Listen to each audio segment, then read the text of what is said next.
Is there a changing of the guard with Steve Borthwick's England squad? He's updated a 33-man squad with a bunch of names coming in, some of which I was expecting, some I wasn't, and some players I was expecting who haven't been picked.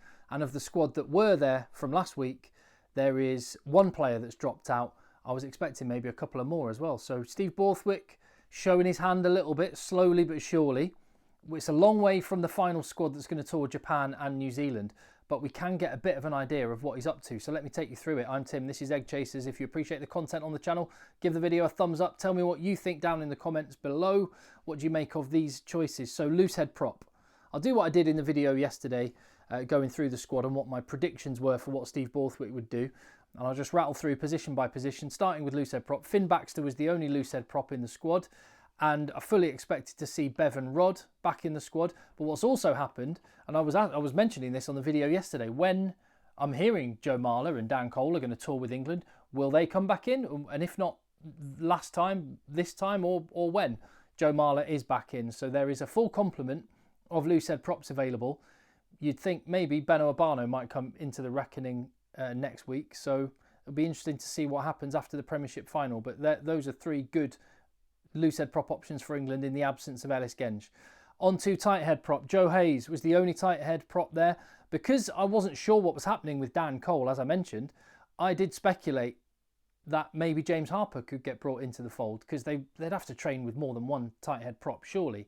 But no James Harper, but there is a Dan Cole. He is back in the fold. The Koala Bear is back to extend his career, which just keeps on going. He's in the twilight of it, but he's still playing great rugby.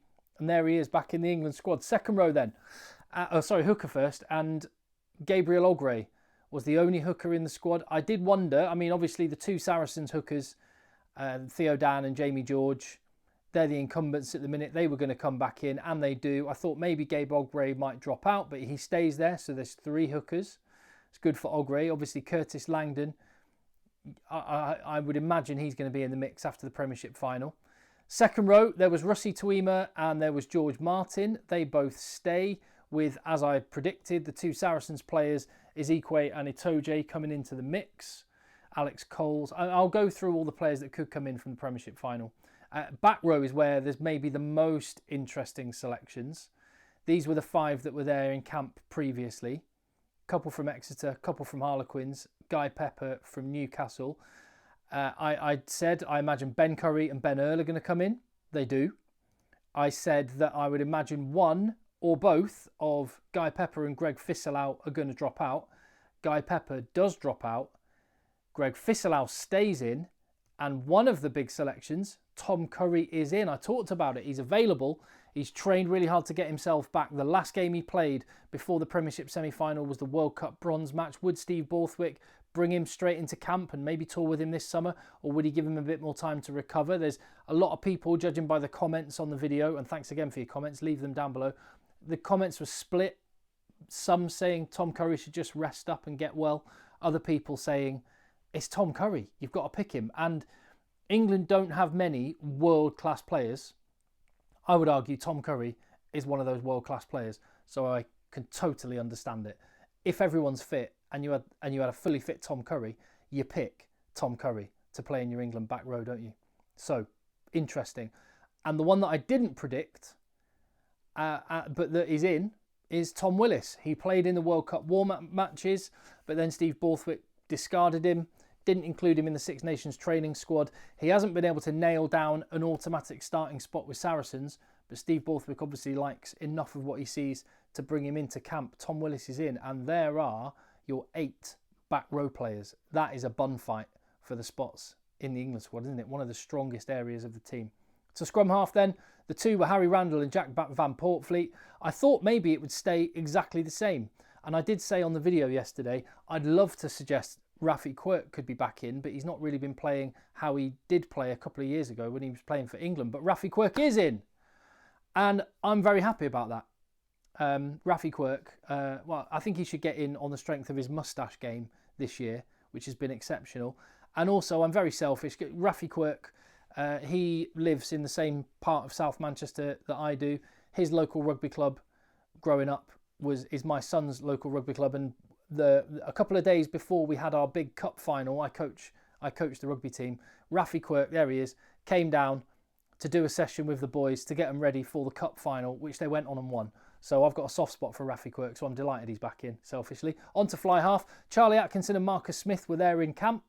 George Ford obviously joins them. I thought Charlie Atkinson might drop out as a result, but he stays there. For how long with Finn Smith waiting in the wings? That's one we can speculate on in a minute. Stays exactly as it is in the centre. Nobody is of the required standard in the Saracens squad or in the Sale squad to join them.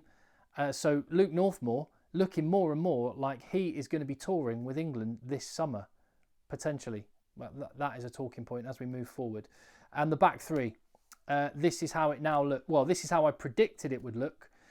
Tom Roebuck and Joe Carpenter and Elliot Daly to come in from Sale and Saracens to join the players that were already there, Freddie Stewart, Max Malins and Emmanuel Faye-Waboso. I was basically right, except no Elliot Daly.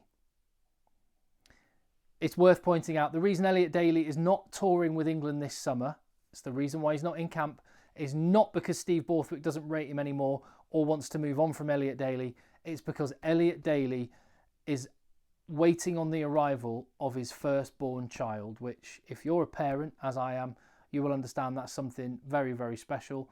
And travelling to the other side of the world, as they will do to tour Japan and New Zealand, it's not like nipping to France for a Six Nations game or something, is it? It's if you're going to miss, it's one of those moments in your life. And Elliot Daly, you know, might well be torn from a rugby player perspective because he desperately want to defend his position in that England squad, but I'm sure it's not going to affect him long term and he'll have the opportunity. But I totally understand that choice from Elliot Daly, makes absolute sense. It does present an opportunity for Max Malins to get back in the fold, where he's kind of been, he was a starter a couple of years back, now he's been nudged out to the wings, and he's got a chance there to get a spot, and Joe Carpenter has got a shot. But let's have a look, bird's eye view the squad. This is what the forwards look like in camp at the moment, with players added and only Guy Pepper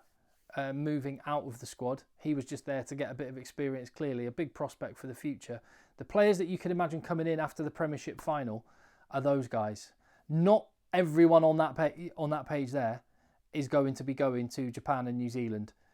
It's particularly in the back row, it's fierce competition and there's going to be some very disappointed players missing out, and that's something we can discuss on a future video, but a lot of competition there.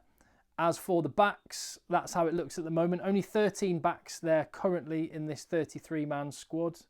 Is that right? 19, 3, 6, 8. Sorry, doing maths on the fly. Yeah, 13. So is it 20 forwards and 13 backs? And I think I've just got a feeling I've missed Tom Willis. I've missed Tom Willis off there. I was looking at it just at a glance going, that's not the right number. Tom Willis, I apologise, you should be in that back row just here, making the competition even more fierce. So yeah, it is 13 backs.